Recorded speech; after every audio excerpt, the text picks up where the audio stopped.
ये वीडियो आपके लिए स्पेशल होने वाली है। कुछ ऐसी चीज है जो मैं आपको बताना चाह रहा हूं और आपको इससे बहुत कुछ सीखने को मिलेगा।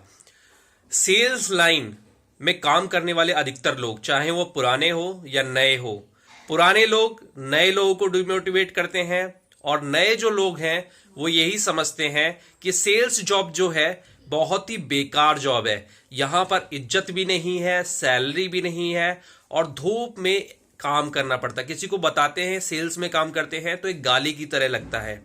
लेकिन मैं आपको कुछ बताना चाह रहा हूं जिससे आपका कॉन्फिडेंस बढ़ेगा और आपको मार्केट की हकीकत पता चलेगी। स्टार्टिंग में मतलब मैंने अपनी पार्ट टाइम नहीं फुल टाइम जॉब बीच बीच में 10th के बाद स्टार्ट की थी। 10th के बाद मैंने एक जगह पे काम किया था जो करीब 5 मंथ मैंने काम किया था एज ए स्टोर कीपर। ठीक है, बैठने की जॉब थी, कागज पेंसिल वाली जॉब थी, यानी जो सामान स्टोर में से जाता था वो जो भी लेबर आते थे, ठेकेदार आते थे, वो उठा के ले जाते थे, मेरे पास लाते थे, गिन गिन के बताते थे और मैं उसको देख के वेरीफाई करता था, लिखता था। ये जॉब थी और उस जमाने में मतलब उस टाइम पे 3500 रुपये मिलते थे हेल्पर को, जो आज मिलते हैं 8,000, 9,000, 10,000 करीब मिलते हैं। उस समय 3500 की वैल्यू वही थी। तो वो जॉब मैंने करी। इसके बाद मैंने बहुत सारी जॉब करी। जब अपनी एमबीए खत्म की उससे पहले तक मैंने पीएफ वाली 2 जॉब कर चुका था। मैं दैनिक भास्कर में मैंने काम किया। जब मैं ग्रेजुएशन फर्स्ट ईयर में था, मैं बीसीए कर रहा था, फर्स्ट ईयर में मैंने दैनिक भास्कर में जयपुर में काम किया। उनका जो इवेंट डिपार्टमेंट था वो उसमें मैंने काम किया। जैसे कोई भी इवेंट होता था उसमें रजिस्ट्रेशन का काम है, कैश संभालना है, फिर कोऑर्डिनेट करना है, जितने भी पार्टिसिपेंट है, बहुत कुछ, हमेशा रोल चेंज होता रहता था। तो एक्स्ट्रा कम्युनिकेशन के लिए और एक्स्ट्रा इनकम के लिए मैंने फुल टाइम किया। पार्ट टाइम कोई भी जॉब नहीं है, फुल टाइम है। जैसे भी समय निकाला हो मैंने, तो वो मैंने करीब वहां पर मैंने दो बार उनका इवेंट हुआ। तो एक बार 2.5 महीने मैंने काम किया और एक बार 1.5 महीने मैंने काम किया।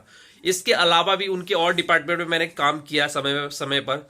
फुल टाइम जॉब थी लेकिन कम समय के लिए। ठीक है, इसके अलावा मैंने स्पेंसर रिटेल लिमिटेड जो कि आरपीजी ग्रुप की कंपनी है उसमें रिटेल में काम किया, सेल्स एग्जीक्यूटिव का, जयपुर में ही। करीब मैंने वो 9-10th मंथ किया और फिर पेपर आ गए मेरे एमबीए फर्स्ट ईयर के। तो फाइनल पेपर थे, मतलब सेकंड सेमेस्टर के, तो मैंने उसे छोड़ दिया। उसके बाद भी छोटी छोटी जॉब वहां पर 1-2 पार्ट टाइम भी करी, डेटा एंट्री का भी काम करा। इसके बाद जब मैंने एमबीए कर लिया, एमबीए खत्म होने वाली थी, तो मैंने बैंक का इंश्योरेंस में भी काम किया। मैंने बैंक में कासा अकाउंट ओपनिंग में भी काम मेरा एमबीए सेकेंड ईयर था तो मैंने एचआर रिक्रूटमेंट में भी काम किया। वहां पर मैंने करीब 5-6 मंथ किया। वो भी फुल टाइम जॉब थी, कोई पार्ट टाइम जॉब नहीं थी, फुल टाइम जॉब थी जहां पर पीएफ कटता था। ठीक है, काम करता था। जब प्रेशर आ जाता था कॉलेज से पेपर देने का या कोई ऐसी एक्टिविटी होती थी कॉलेज में, तो फिर उसके बाद मुझे मजबूरी में छोड़नी पड़ती थी। तो मैंने इस तरह की काफी सारी जॉब करी जो कि पीएफ वाली भी थी, कुछ पार्ट टाइम भी थी, लेकिन फुल टाइम, अधिकतर फुल टाइम थी। इंडिया में पार्ट टाइम जॉब तो नाम का है और फुल टाइम जॉब ही होती है 8 घंटे, 10 घंटे, 12 घंटे। तो ये काम किया और मैंने क्या सीखा, उसके बाद जब मैंने एमबीए कर ली तो मैंने फिर से बैंकिंग सेक्टर को चुना, फाइनेंस सेक्टर को चुना और करीब वहां पर मैंने 2.5 से 3 महीने रगड़ा दिल्ली एनसीआर में बहुत। और मुझे तब एफएमसीजी में कई लोग मिले मार्केट में, सीनियर लोग मार्केट करते वक्त, उन्होंने बताया एफएमसीजी के बारे में, मेरा इंटरेस्ट और भी बढ़ गया। फिर मैंने जाके एफएमसीजी कंपनी को फाइनली ज्वाइन कर दिया। इतनी सारी जो जॉब करी, डिफरेंट डिफरेंट कैटेगरी की, ऑफिस की, एसी के अंदर बैठ के काम करने की, सुपरवाइजर की, तो मुझे क्या फील हुआ जब मैंने यहां पर करीब 2 साल जब काम किया शुरुआत में सेल्स में, तब तो मुझे गाली की तरह लगता था सेल्स और दूसरों को बताने में भी शर्म आती थी। और मैं ये सोचता था सेल्स वालों की कोई इज्जत नहीं होती क्योंकि जूते घिस जाते थे, पैर में छाले पड़ जाते थे, सैलरी बहुत कम थी, काम बहुत ज्यादा कराते थे लोग, टारगेट टारगेट टारगेट, दिमाग खराब हो जाता था, कम्युनिकेशन अच्छा नहीं था। अभी कम्युनिकेशन बन रहा था तो 2 साल तो मुझे ऐसा लगा कि इस लाइन में आ गया यार, मैं छोड़ दो, अपना कुर्सी पे बैठने वाला काम करो, एसी वाला काम करो। लेकिन कुछ ऐसे चीजें हुई, मेरा इंटरेस्ट जग गया, मतलब एक तरह से अंदर से धिक्कार की भावना आ गई कि यार मैंने इतनी इंडस्ट्री में काम किया और मैं कहीं भी टिक के काम नहीं कर रहा हूं, इंडस्ट्री चेंज कर दे रहा हूं, इस तरह से मैं कितना भागूंगा दुनिया से। और सेल्स में ही लोग लाखों कमा रहे हैं, करोड़ों कमा रहे हैं, अच्छी पोजीशन पे है, अच्छे कपड़े पहन रहे हैं, अच्छी गाड़ियों से चल रहे हैं, और मैं कह रहा हूं कि ये एकदम गाली की तरह है। ऐसा कैसे पॉसिबल है? फिर मैंने इसकी बारीकियां, मैंने पहली बार किसी इंडस्ट्री की बारीकियां समझनी स्टार्ट की, सीखने के लिए कई गुना एफर्ट्स लगाया, हर चीज में, स्किल सीखने में, मार्केट कम्युनिकेशन बनाने में, डिस्ट्रीब्यूटर से जान पहचान बनाने में, इंटरव्यू देने में, हर चीज में मैंने कई गुना एफर्ट्स लगाना स्टार्ट किया। थोड़ी बहुत पर्सनैलिटी पर भी ध्यान देने लगा, बहुत सारी अपनी पर्सनैलिटी में भी ग्रूमिंग करी जो आज की डेट में है, बहुत सारी एक्टिविटी करी। और फिर जब मेरी पोस्ट बढ़नी स्टार्ट हुई 2 साल के बाद, जब मैं सेल्स ऑफिसर, एएसएम ये सब बनने लगा, फिर मुझे लगा कि सेल्स जॉब जो है ना, बहुत आसान जॉब है पूरे वर्ल्ड में। मैं तो यही कहूंगा, रेगुलर जॉब जो होती है, रेगुलर कोर जॉब जो होती है, उसमें सेल्स बहुत बड़ी इंडस्ट्री है। पूरी दुनिया में अधिकतर लोग सेल्स करते हैं, चाहे ऑफिस के अंदर बैठ के, चाहे बाहर बैठ के। जब तक सेल्स नहीं होगी तो किसी कंपनी को रिवेन्यू जनरेट नहीं होगा, और वो अपने एम्प्लॉय को देगी नहीं, और वो आगे नहीं बढ़ पाएगी। तो सेल्स ऐसी चीज है जो किसी भी कंपनी को खड़ा रखती है।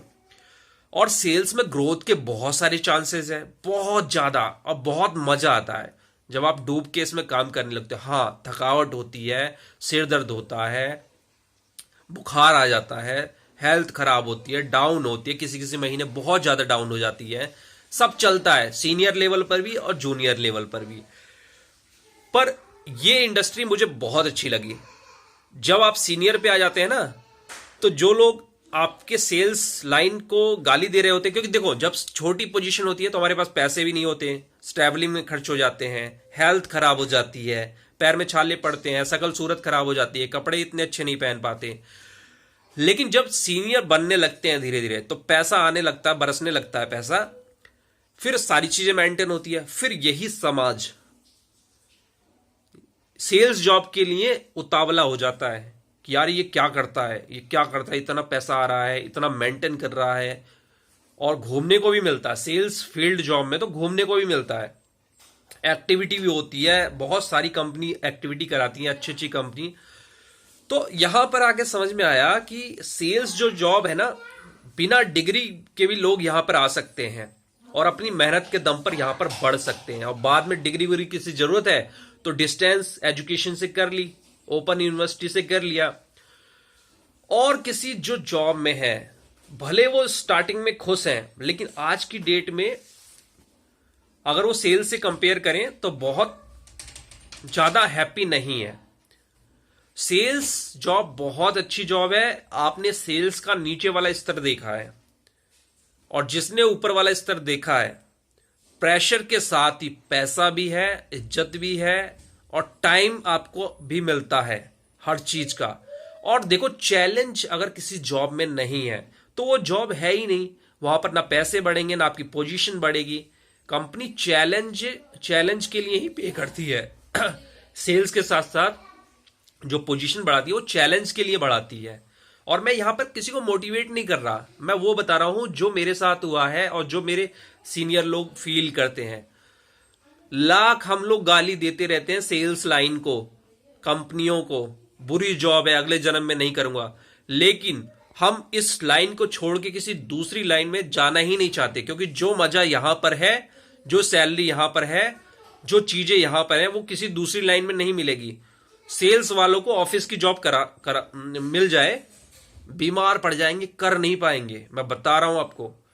तो अगर आप पहली पोजीशन पे, पहले पायदान पे है, तो किसी भी इंडस्ट्री में आपको गाली सुनने को मिलेगी, बहुत मेहनत होगी, सैलरी कम मिलेगी। तो अपना कद बढ़ाओ, स्किल्स बढ़ाओ, इंटरव्यू दो, और बहुत ज्यादा इंतजार मत करो अच्छी जॉब का, हमेशा ट्राई करो। और जब आपकी पोजीशन और थोड़े से पैसे बढ़ेंगे ना, फिर देखना कि उस जॉब से बढ़िया कोई भी जॉब नहीं है।